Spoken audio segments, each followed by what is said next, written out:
on avait accès à moi. Et arrivé à un certain moment, je suis montée dans la chambre de mon bébé, lui apporter mon soutien, ma force et tout. Après, on est descendu. Quand on est descendu, il y avait encore cet engouement-là.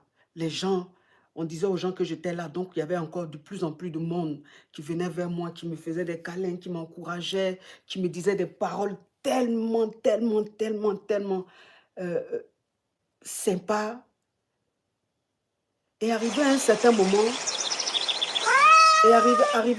moment, j'ai dit à Aya, j'ai dit, je suis trop accessible. Hein. C'est-à-dire que c'est là que j'ai réalisé, j'ai dit, c'est vrai, je suis trop accessible. Hein. C'est bon, je veux rentrer. Donc, ça veut dire que ce que je devais manger, ce que moi on avait commandé pour que je puisse manger, je n'ai même pas pu manger. Parce qu'il y avait trop de personnes. Les photos, ça ne finissait pas. Il y avait trop d'amour, trop de chaleur, ça ne finissait pas. Donc, j'ai dit, Aya, je vais rentrer. Et ils ont dit, ils vont me ramener la nourriture à mon hôtel. Et je suis partie à mon hôtel. Il y a un signe. C'est après que j'ai compris ça. Il y a un signe. Pourquoi est-ce que ce jour-là, au lieu d'aller dans un orphelinat, il y a eu un changement, il y a eu un malentendu, il y a eu, je ne sais pas. Et c'est à la mosquée que je suis allée faire. Pourquoi? C'est peut-être un signe. C'est-à-dire, elle savait qu'elle partait. Elle voulait peut-être un geste fort, un geste d'amour, un geste, je ne sais pas. C'est-à-dire, la paix. Peut-être que c'était pour elle la paix, un geste de paix, un geste fort. Je ne sais pas. C'est après j'ai compris. C'est après j'ai compris que c'était elle qui voulait que ça se fasse à la mosquée. J'ai compris après que c'est elle qui voulait que ça se fasse à la mosquée. Parce que j'ai toujours fait les dons. Quand je vais dans les pays, dans les orphelinats, ça s'est toujours bien passé. Il n'y a jamais eu de problème. Pourquoi est-ce que ce jour-là, il y a un petit problème et c'est à l'orphelinat, à la mosquée que je fais ce don-là? C'était un signe de cette femme. Donc le soir, on devait aller au concert de Djelikaba Bintou. Je vous dis que quand je suis arrivée au concert,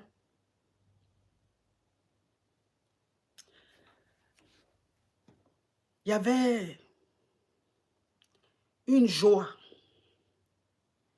Il y avait une joie qui m'animait. J'ai toujours été joyeuse. J'ai toujours été joyeuse. Moi, je suis une personne très joyeuse. Voilà, j'aime la bonne humeur. J'aime. Mais ce jour-là, la joie qui m'animait. La joie qui m'animait. Mais j'étais dans une joie, mais immense. Une joie, mais vous ne pouvez pas savoir. C'est-à-dire, j'étais comme un enfant. J'étais comme un enfant.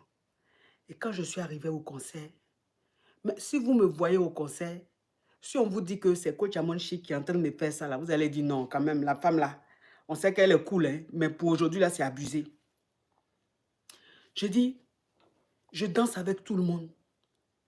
Quand quelqu'un veut venir vers moi, que la personne hésite, je dis, viens, viens. Les gens viennent, ils m'attrapent, ils font des photos. C'est-à-dire, je dansais. J'étais avec le général Makosso. Moi, mais je prends le général Makosso, je le tire, je dis, viens, on va danser. On danse, on danse, on danse, on danse, on danse. Après, je m'assois, je me lève encore, je dis, je danse Tout le monde vient danser avec moi. Je m'en vais saluer des gens. C'est moi-même qui vais saluer les gens. Je danse, je danse, je danse. Donc, j'étais tellement accessible, tellement heureuse à ce concert que Aya a dit à ses copines, c'est-à-dire les caviars de la Guinée qui étaient là, où on était tous ensemble, elle a dit à l'une de ses copines,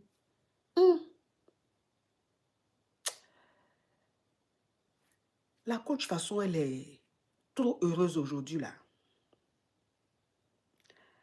Vraiment, ça me fait bizarre. Ça me fait bizarre. YouTube, on dit c'est flou. Est-ce que c'est flou? La team YouTube, il y a quelqu'un qui a mis en commentaire c'est flou. Est-ce que c'est flou? La team YouTube, il y a quelqu'un qui a mis en commentaire c'est flou. Est-ce que c'est flou? Ok, d'accord.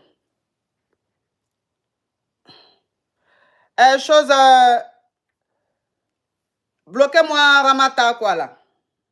Bloquez-moi Ramata quoi là. Parce que depuis là, elle écrit c'est flou. C'est une envoyée. Vous me la bloquez. Donc, Aya Diawara, qui a dit à une de ses sœurs, de toute façon, la femme là est aujourd'hui là. De toute façon, elle est même ce soir là. Est-ce qu'elle n'est pas en train de... C'est pas une façon de nous dire au revoir? Parce que c'est bizarre. Elle est trop simple, trop accessible, elle est trop heureuse. Que ça me fait bizarre. Est-ce que c'est pas un message? Elle n'est pas en train de nous dire au revoir? Ou bien est-ce qu'il n'y a pas quelque chose? Parce que je ne comprends pas. Elle-même, elle dit qu'elle était dépassée.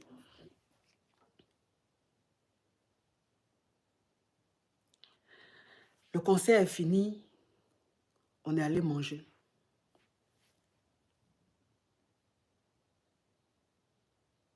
On a mangé. Il y a mon frère Woody Premier qui a dit, ma soeur, je t'invite dans un restaurant avec tout le monde, on va manger et tout. Donc, on est allé dans ce restaurant-là. On a mangé. Il y avait une très belle ambiance.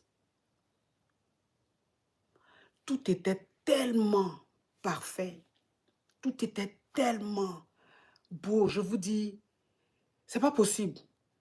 Cette joie qui m'animait, c'est pas possible. J'ai dit, moi-même, je n'ai pas compris cette joie-là. Je n'ai pas compris cette joie qui m'animait. Et donc, on est rentré, il était quoi? Il était genre 1h, 2h du matin. On est resté un peu. Et après, je me suis couchée. Et j'ai éteint mes téléphones pour dormir un peu. Parce que j'étais fatiguée. Parce que vous savez, quand je voyage, quand je vais dans un pays, le même jour, je ne dors pas.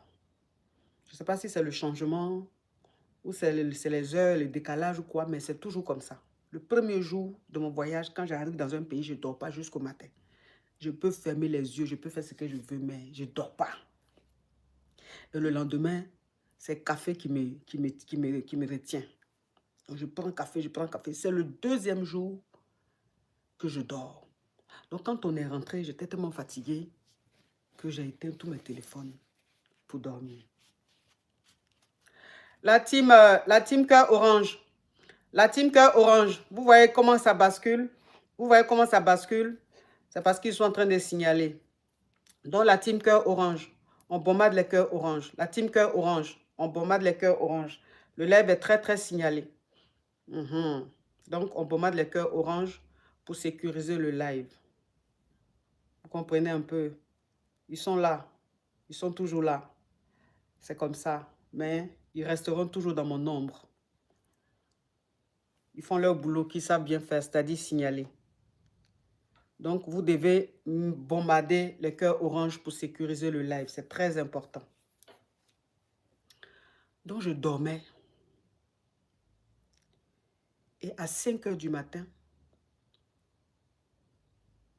ma petite sœur, je suppose, a essayé de me contacter. Elle ne pouvait pas puisque mon téléphone était éteint. Donc, elle a contacté Dangui. C'est partout où je vais, je voyage avec lui. Et c'est lui maintenant qui appelle Aya Diawara, Makosso, le général Camille Makosso, qui appelle pour leur annoncer la mauvaise nouvelle. Parce qu'il n'avait pas le courage de me le dire tout seul. Donc il fallait qu'ils soient entourés pour venir me dire.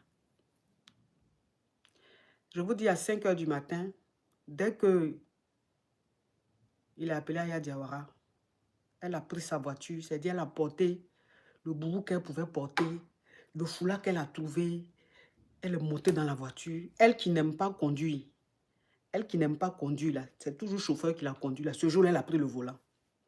Elle a appelé l'une de mes caviars qui s'appelle Bijou, l'une de ses sœurs, Bijou. Elle lui a dit de venir. Donc, elles sont venues à l'hôtel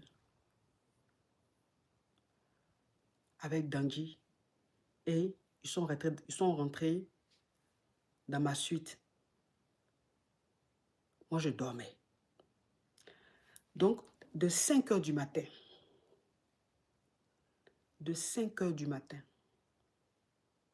jusqu'à 10 heures,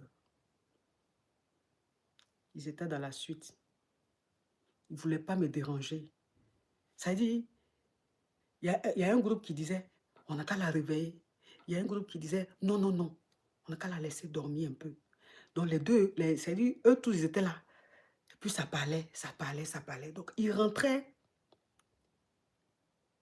dans ma chambre à chaque fois. Surtout Aya, elle rentrait à chaque fois pour voir si je suis réveillée.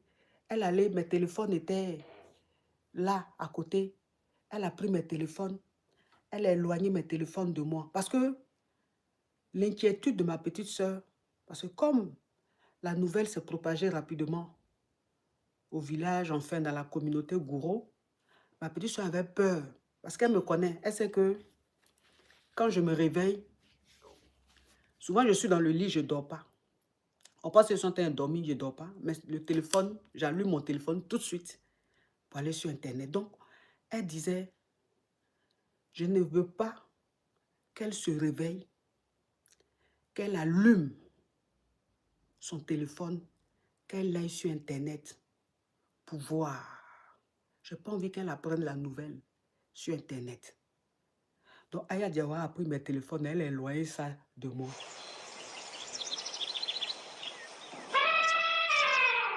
Et c'est à 10 heures.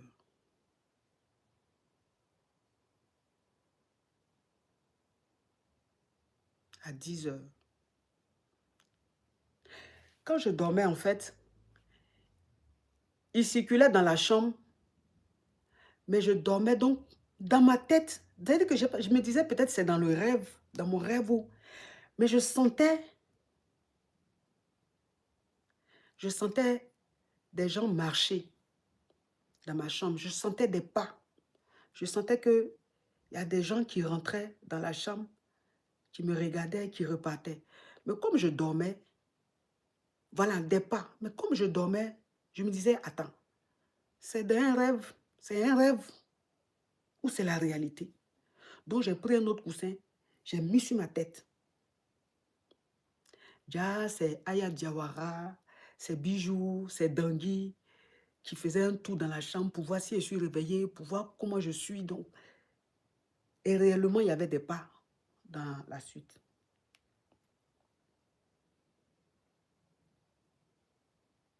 C'est à 10 heures qu'ils ont fini par me dire. Ils m'ont réveillé pour m'annoncer la nouvelle.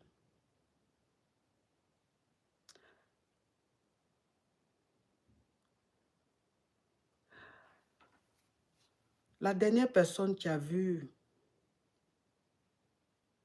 ma maman, c'est mon oncle. Ma petite soeur était là-bas et après elle est partie. Donc quand ma petite soeur est partie, bon, ma petite soeur était là-bas tout le temps, hein, mais après elle rentrait, elle revenait, elle retournait à la maison, elle revenait. Donc elle était là. Quand elle est partie, ma maman a appelé son petit frère qui est mon oncle. Elle lui a dit, envoie-moi des affaires. Pas à la maison, envoie-moi des affaires, serviettes, les trucs, parce que quand je suis arrivée, je ne savais pas que j'allais dormir. Donc, envoie-moi des affaires. Et je crois qu'elle lui a dit, elle voulait manger quelque chose. Donc, il fallait qu'il vienne avec. Donc, c'est mon oncle qui est allé la voir pour lui remettre tout ce qu'elle avait commandé. Parce qu'elle ne savait pas qu'elle allait dormir. Ils allaient la garder à la clinique pour qu'elle puisse faire sa toilette, faire ce qu'elle devait faire. Donc, mon oncle dit quand il est allé, la nourriture était là. La nourriture de la clinique était là. Elle lui a dit, faut manger, mange. Et lui, il lui a dit, mais est-ce que moi je t'ai dit que je suis venu manger? Est-ce que je t'ai dit que j'ai faim? Est-ce que je t'ai dit que je suis venu pour manger? Toi, il faut manger. C'est toi qui dois manger. Elle dit non, je n'ai pas faim. Donc, la nourriture même de la clinique que mon oncle a envoyé, elle n'a pas mangé, elle dit elle n'a pas faim. Et mon oncle est resté là. Il dit,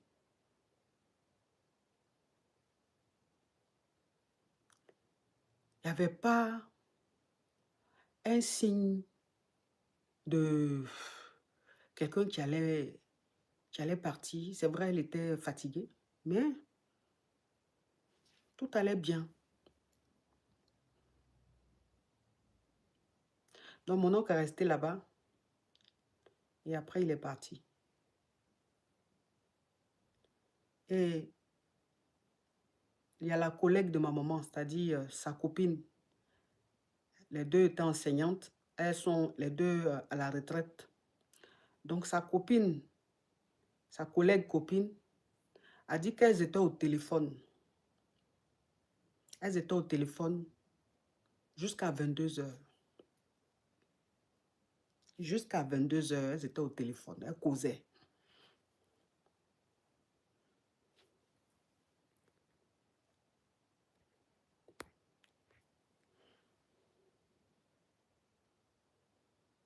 Donc, elle-même, ça l'a étonnée, la nouvelle, parce qu'elle dit, mais j'étais au téléphone avec elle jusqu'à 22 heures. On causait bien, très, très, très bien. Donc, je n'ai pas compris. Donc, je pense que c'est entre 23 heures, minuit, genre 23h30, minuit, qu'elle a piqué une crise. Donc, ils ont appelé ma petite soeur. Et ma petite soeur est venue rapidement à la clinique. Donc, quand ma petite soeur est arrivée, elle était en réa. Et c'est entre minuit et 1h du matin qu'ils ont dit à ma petite soeur qu'elle était partie. Donc,